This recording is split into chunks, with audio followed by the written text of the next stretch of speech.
Olá, prezados alunos, eu sou o professor Railson e hoje daremos prosseguimento às nossas aulas sobre domínios morfoclimáticos brasileiros. Hoje avançaremos tratando sobre o domínio morfoclimático de Cerrado. Se o vídeo não ficar muito grande, vamos tratar os próximos domínios morfoclimáticos. Acompanhem comigo. Na aula passada, trabalhamos sobre o domínio morfoclimático amazônico.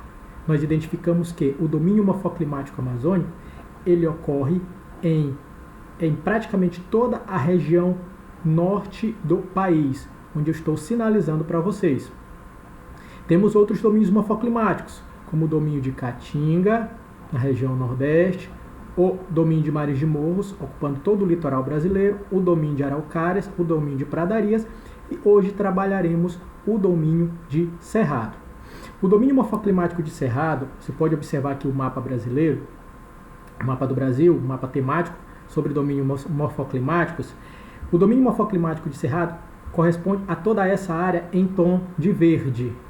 Então ele domina no Brasil central, na parte central do país, na região centro-oeste principalmente, ocupando áreas no estado do Mato Grosso, atenção para os estados, Mato Grosso do Sul, Goiás, preenche também o Distrito Federal, uma parte oeste do estado de Minas Gerais, parte oeste do estado da Bahia, estado de Tocantins, que faz parte da região norte, e uma parte significativa do centro-sul do nosso estado do Maranhão. Eu sou professor do estado do Maranhão, então tem que fazer sempre essa ênfase no nosso estado, para os nossos alunos terem essa visão local também.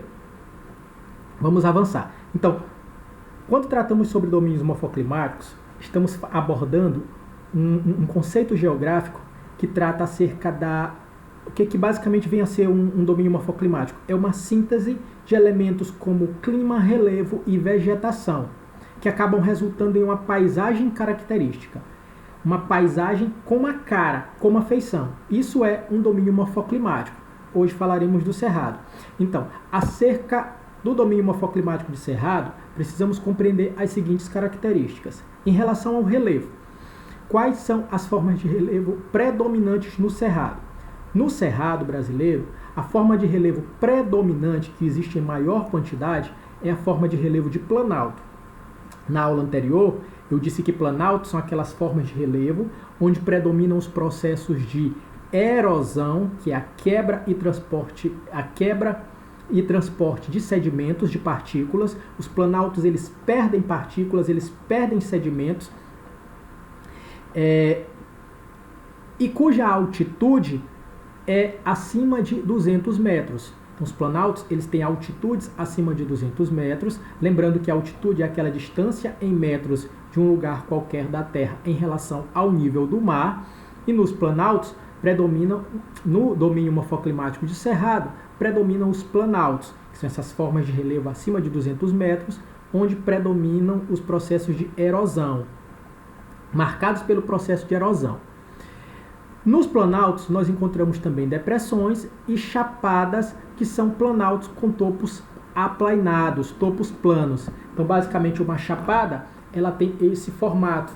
Tem uma inclinação de um lado, uma inclinação do outro, e o topo plano, parecendo com uma mesa. Inclusive, no estado do Maranhão, no nosso estado, nós temos uma grande quantidade de chapadas na parte centro-sul do estado, inclusive conhecidas como Chapada das Mesas, uma área de grande atrativo turístico em nosso estado. E também temos depressões, que são formas de relevo onde também predominam processos de erosão e cuja altitude varia de 100 a 500 metros. Certo? Então, forma de relevo predominante no Cerrado brasileiro, forma de relevo do tipo planaltos. Planaltos, certo? Nesse mapa de relevo, nós temos as áreas em tom de verde, são depressões. Depressões. As áreas em tons de laranja, cor de laranja, alaranjado, são as áreas de planaltos. As áreas de planaltos. Veja que no Cerrado nós temos aqui grande quantidade de planaltos, grande quantidade de áreas em tons de laranja. E as áreas em tons de amarelo são as áreas de planície. Então, o que menos nós temos no território brasileiro são áreas de planícies.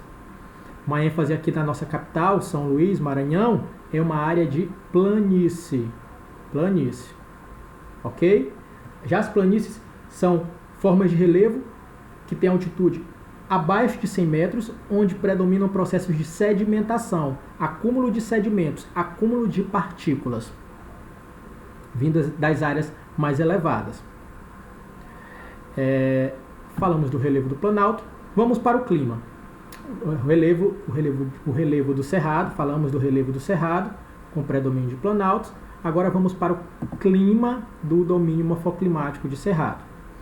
Quando falamos de clima, estamos tratando acerca das condições atmosféricas duradouras em um determinado ambiente. Condições atmosféricas têm a ver com temperatura, umidade, precipitação, quer dizer, índices de chuva, condições atmosféricas, condições da atmosfera, que é a camada gasosa que envolve a Terra. Condições atmosféricas duradouras, que sempre acontecem em um determinado lugar, corresponde à ideia de clima. Então, clima são condições atmosféricas duradouras em um determinado espaço. Certo? Então, o clima que ocorre no domínio morfoclimático de Cerrado é o clima do tipo tropical semi-úmido. O que caracteriza o clima tropical semi-úmido? Ele é caracterizado por duas estações muito bem definidas. Um período de verão chuvoso e um período de inverno seco. Vocês podem observar que aqui na América do Sul, durante dos meses de junho a setembro, nós temos o período do inverno. E o inverno, no domínio morfoclimático de Cerrado, é um inverno seco, marcado por falta de chuvas.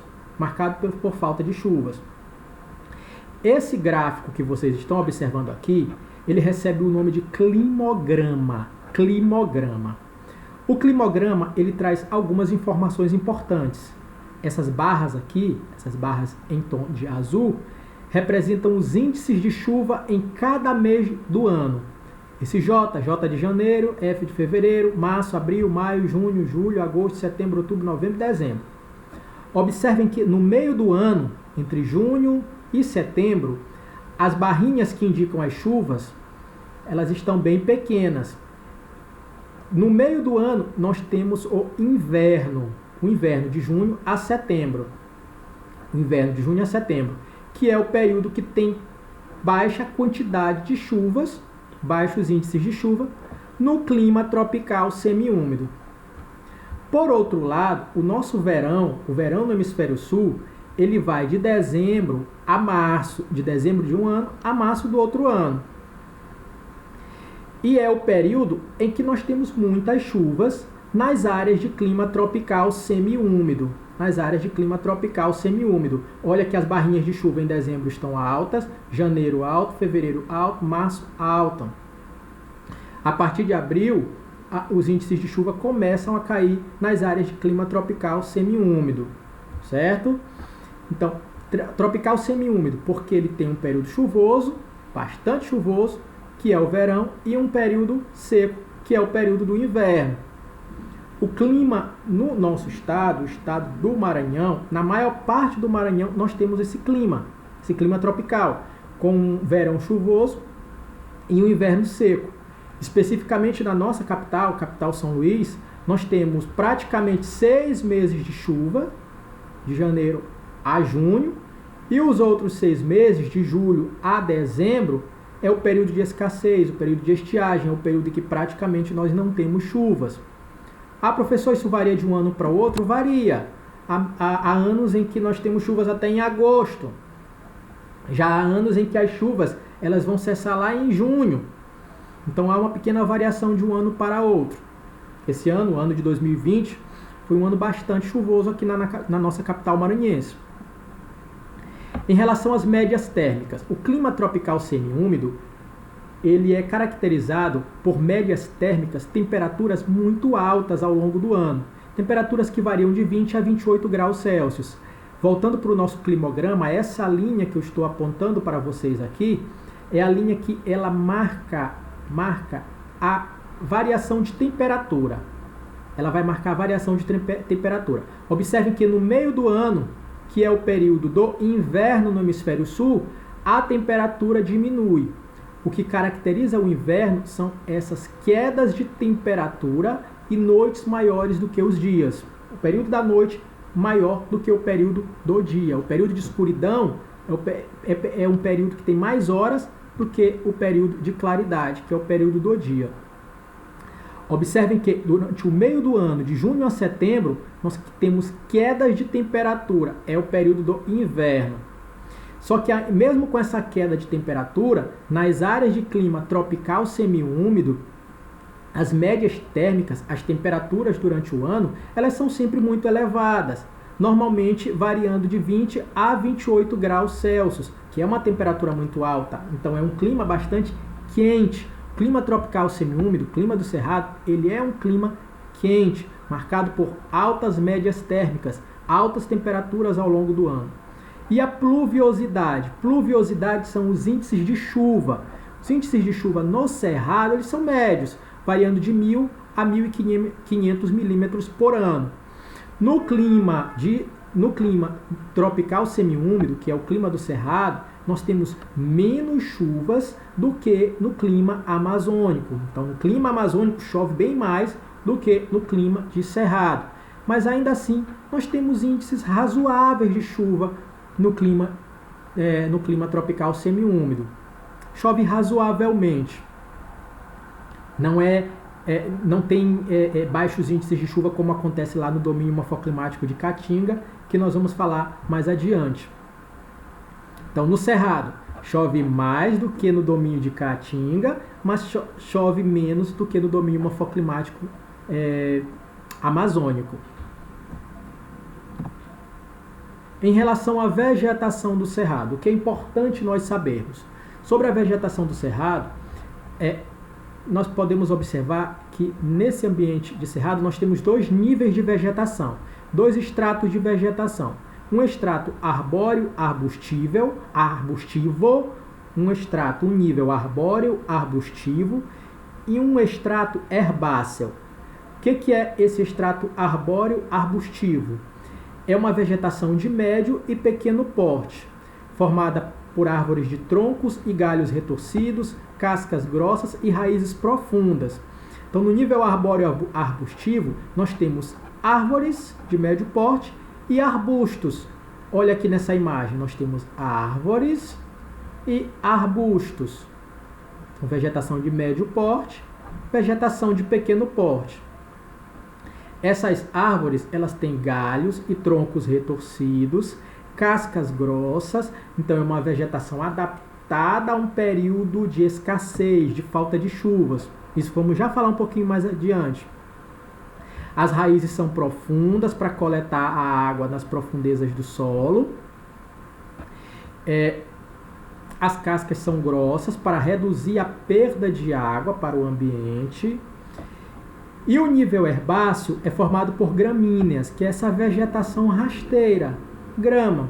Então o cerrado ele é bastante utilizado também para a pecuária, para o animal pastar e se alimentar dessa vegetação rasteira.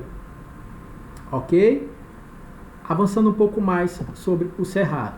A vegetação do cerrado ela é chamada de vegetação, ela é classificada como uma vegetação caducifólia ou decídua. Vegetação caducifólia ou decídua é aquela em que há uma perda das folhas durante o inverno. Lembrem que o inverno no cerrado é um inverno seco. Então, no período seco, as árvores elas perdem totalmente a sua folha para armazenar água, bastante água no seu tronco e nas suas raízes. Então, é uma adaptação dessa vegetação para aquele ambiente em que as árvores vão passar um grande período do ano, uma parte significativa do ano, com pouca chuva. E essa vegetação ela é classificada como xerófila, ou seja, ela é adaptada à escassez de água. Mas como é essa adaptação à escassez de água? Com raízes profundas, cascas grossas, troncos retorcidos, tudo isso para a árvore armazenar água e sobreviver ao longo período de escassez. Isso quer dizer que é uma vegetação xerófila. Acerca da hidrografia, há uma baixa densidade hidrográfica, não há uma grande quantidade de rios, há poucos rios no domínio morfoclimático de Cerrado. Os rios que ali existem no Cerrado são rios perenes com regime tropical. Então, os rios que existem são poucos, mas são rios perenes, são rios que nunca secam, com regime tropical. Ou seja, são rios que durante o verão, que é o período chuvoso, esses rios estão cheios. E durante o inverno, eles têm um menor volume de água, eles são as chamadas vazantes durante o período do inverno. Então, eles têm um baixo nível durante o inverno, esses rios, e um alto nível de água durante o período do verão. Vamos avançar. Em relação à pedologia, os solos do domínio morfoclimático de Cerrado, o que nós podemos falar? Os solos do Cerrado, eles são solos considerados ácidos. Isso porque durante a estação seca ocorre uma grande perda de água. Então a água do solo ela começa a evaporar e passa a haver uma maior concentração no solo de ferro e alumínio. Esse processo em que o ferro e alumínio fica mais concentrado no solo é denominado de laterização. Laterização, que gera a acidez no solo. Um solo ácido, assim como qualquer substância ácida, é aquela que tem um pH, um potencial de hidrogênio ionizável, menor do que 7. Então, com a evaporação dessa água, o ferro e o alumínio ficam muito concentrados no solo, o que não é adequado, o que torna o solo inadequado para o plantio. Inadequado para o plantio. E aí, para corrigir essa acidez do solo, é preciso fazer um processo chamado de calagem, para corrigir a acidez do solo, que consiste em inserir calcário no solo, colocar calcário no solo, para corrigir essa acidez, tornando assim o solo do cerrado bom, apto, adequado para o plantio. Então, para plantar no cerrado, é necessário essa correção do solo inserindo calcário, para corrigir essa acidez. O solo do cerrado, ele também sofre bastante com um processo chamado de lixiviação, que é a lavagem do solo. Essa lavagem do solo consiste no fato de que os nutrientes eles são carregados pela água da chuva para outro local. Então, quando chove sobre o cerrado, os nutrientes do solo, aqueles elementos do solo que vão mantendo a fertilidade dele, esses nutrientes vão sendo lavados, vão sendo levados, vão sendo transportados pelas águas da chuva. E assim o solo vai perdendo essa fertilidade com essa lavagem do solo, que recebe o nome de lixiviação. Outras informações importantes sobre o domínio morfoclimático de Cerrado é que é uma área que atualmente tem sofrido bastante com a expansão do plantio da soja. Cerrado brasileiro é uma área do território brasileiro em que tem havido bastante o plantio da soja. A soja, o plantio da soja, chamada sojicultura, tem grande importância para a economia brasileira. Tem grande importância para a economia brasileira, gera muitas riquezas para o país, recolhimento de impostos, equilibra a nossa balança comercial, mas por outro lado, a expansão do plantio da soja no Cerrado tem promovido sim uma maior degradação desse domínio morfoclimático por meio do desmatamento.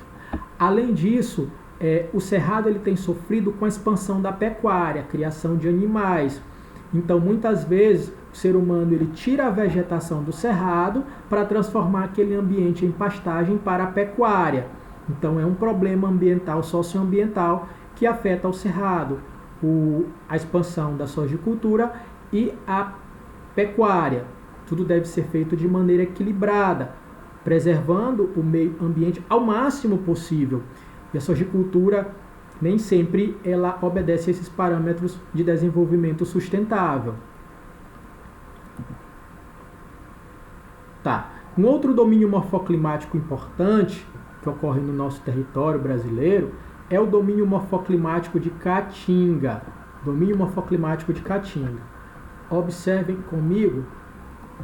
Aqui, deixa eu só voltar aqui no mapa de domínio morfoclimático para... nesse mapinha aqui já dá para visualizar. Olha, tá aqui. O domínio morfoclimático de Caatinga, aqui está escrito Cerrado, mas eu quero só apontar o domínio morfoclimático de Caatinga. Ele ocorre nessa área em tom de rosa, ou seja, ele domina no Nordeste brasileiro, domina em todo o Nordeste brasileiro, ocupando áreas dos estados do Piauí, Ceará, Rio Grande do Norte, Paraíba, Pernambuco, Sergipe, Alagoas e Bahia. Então, essa área aqui e ocupa um pedacinho do norte de Minas Gerais. Norte de Minas Gerais, certo? Essa é a área de abrangência do domínio morfoclimático de Caatinga. Vamos tratar sobre esse domínio. Vamos lá. Vamos avançar. Pronto. Sobre o domínio morfoclimático de Caatinga, vamos avançar. O relevo. Predomínio no domínio de Caatinga, planaltos e depressões. São as formas de relevo predominantes no domínio de Caatinga. Lembrando que planaltos são aquelas formas de relevo acima de 200 metros, onde predominam os processos de erosão. E depressões, formas de relevo que variam de 100 a 500 metros, onde também predominam os processos de erosão. Ele é marcado, o relevo da Caatinga é marcado por um processo chamado de pediplanação, que o relevo vai sendo aplainado, vai se tornando cada vez mais plano, devido à ação dos agentes do relevo, como os ventos, as chuvas, a variação de temperatura, a força dos ventos, que é chamado de intemperismo físico, e o intemperismo físico, tendo essa erosão provocada pela força dos ventos, chamada de erosão eólica, e a variação de temperatura. Às vezes a temperatura vai lá para cima, às vezes a temperatura dá uma diminuída, e isso vai quebrando as rochas, fragmentando as rochas. Então, resumindo, no domínio de Caatinga, nós temos as formas de relevo predominantes são os planaltos e as depressões. Em relação ao clima, o clima é o clima semiárido. Em alguns livros vem esse clima aqui, ele é denominado de clima tropical semiárido. O clima semiárido, que ocorre no domínio de Caatinga, ele é um clima quente e seco. É o clima mais seco do território brasileiro. Então, no Brasil, o clima que é mais seco é o clima semiárido, que ocorre no domínio de Caatinga. Professor, o que o senhor quer dizer com clima quente e seco? Quente, marcado por altas temperaturas, muito calor na área de domínio morfoclimático de Caatinga, e seco. Seco quer dizer que possui uma baixa pluviosidade, baixos índices de chuva. Chove em torno de 3 meses nas áreas de domínio morfoclimático de Caatinga, de clima semiárido. Normalmente as chuvas elas ocupam o período do outono e inverno. A causa principal da seca no semiárido brasileiro, que é no domínio nas áreas de domínio morfoclimático de Caatinga, a principal causa dessa seca é que essa área é o ponto final, o ponto de encontro das massas de ar equatorial atlântica, equatorial continental, tropical atlântica e polar atlântica. Essas massas de ar aqui, elas são massas de ar úmidas que atuam em várias partes do território brasileiro.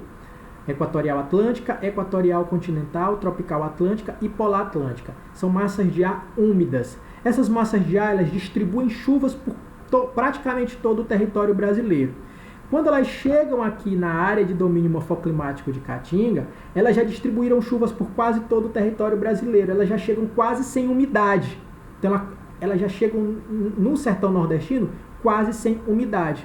Então, acaba por chover muito pouco nessas áreas de clima semiárido, ok? Então essa é uma das principais, ou a principal causa da seca no sertão nordestino, nas áreas de clima semiárido, é que essas massas de ar aqui, quando chegam no sertão nordestino, já chegam praticamente sem umidade. Então é um fenômeno natural,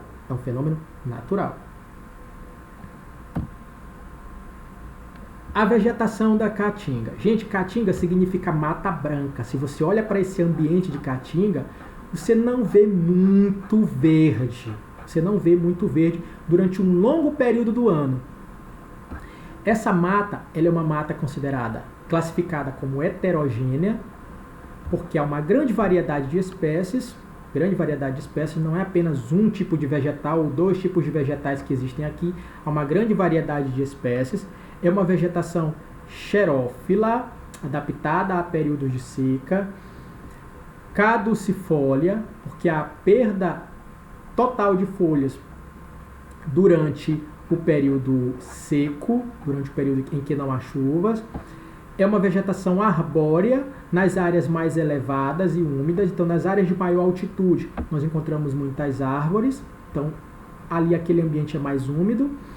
E arbustiva, formada por arbustos, que são pequenos vegetais, com cactos e solo pedregoso nas áreas mais baixas. Então, a vegetação típica aqui da Caatinga são esses cactos, que é um tipo de vegetal em que ele possui espinhos, você não vê folhas, ele armazena muita água nessa parte do seu caule, nas suas raízes. Essa água ela é armazenada para o vegetal poder aguentar esses longos períodos de seca. Por isso é uma vegetação xerófila, uma vegetação adaptada a longos períodos de seca. Então essas são as principais características do domínio morfoclimático de Caatinga. Em relação à hidrografia, nós temos a bacia principal, que é a bacia do Rio São Francisco. A bacia do Rio São Francisco, que é formada pelo Rio São Francisco, que é o principal rio que banha o domínio morfoclimático de Caatinga, mais os seus afluentes e os seus subafluentes. Afluentes são os rios que desaguam no rio principal, e os subafluentes são aqueles pequenos rios que desaguam nos afluentes.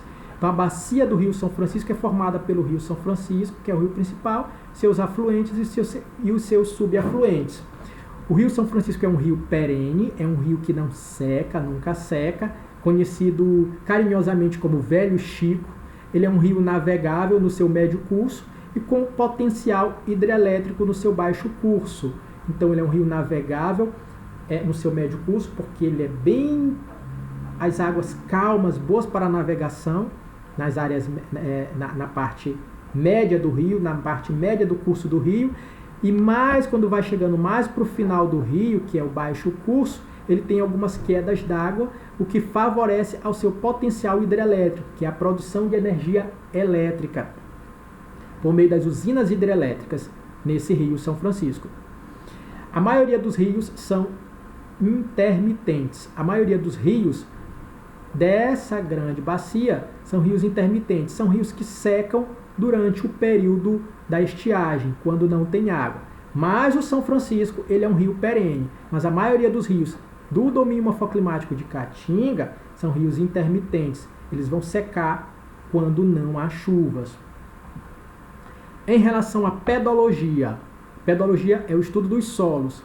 Os solos são formados por rochas cristalinas impermeáveis. Então, o solo da Caatinga, formado por rochas resistentes, impermeáveis, ou seja, é o solo que a água ela tem dificuldade de penetrar no solo de Caatinga. São solos rasos e há uma certa dificuldade de formação de lençóis freáticos. Então, se o solo ele dificulta a entrada de água, a água ela tem dificuldade de entrar, então há uma dificuldade de formação de reservatórios subterrâneos de água, porque a água da chuva ela cai e aí não demora muito tempo, ela já evapora, porque o solo ele tem essa dificuldade formado por rochas duras, impermeáveis, cristalinas, esse solo ele dificulta a penetração da água. Tem uma boa quantidade de minerais básicos, mas são pobres em matéria orgânica. Então tem uma baixa quantidade de matéria orgânica, que são restos de animais e vegetais. Um solo, para ser considerado fértil, ele tem que ter quantidades adequadas, ideais, de água, ar, sais minerais, matéria orgânica. Então o solo da Caatinga ele sofre com essa deficiência de matéria orgânica, com essa dificuldade de armazenar água. E é por isso que esse ambiente ele é um ambiente bem difícil para os seres vivos aqui. Só seres vivos, vegetais e animais adaptados a esse meio que conseguem sobreviver. Aí, falando ainda sobre a Caatinga, nós podemos dividir o Nordeste brasileiro. O domínio morfoclimático de Caatinga acontece nessa parte central, podemos dividir o Nordeste brasileiro, essa é a região Nordeste, o nosso Nordeste, ele pode ser dividido em 4 regiões fisiográficas. O meio norte, que é a parte do Nordeste que já está próximo da região norte, formado por Maranhão e Piauí, o sertão nordestino, que é essa outra parte central aqui, que é onde ocorre o domínio morfoclimático de Caatinga, o agreste, que é essa área em tom de branco, e a zona da mata, essa área verde aqui, que é essa área litorânea que vai ocupando espaços no estado da Bahia, Alagoas, Sergipe, Pernambuco, Paraíba e Rio Grande do Norte. Ok? Então essas são as regiões fisiográficas do Nordeste brasileiro. Então, com isso, nós encerramos a aula de hoje tratando sobre domínios morfoclimáticos de Caatinga e o domínio morfoclimático de Cerrado. Encontramos-nos na próxima aula.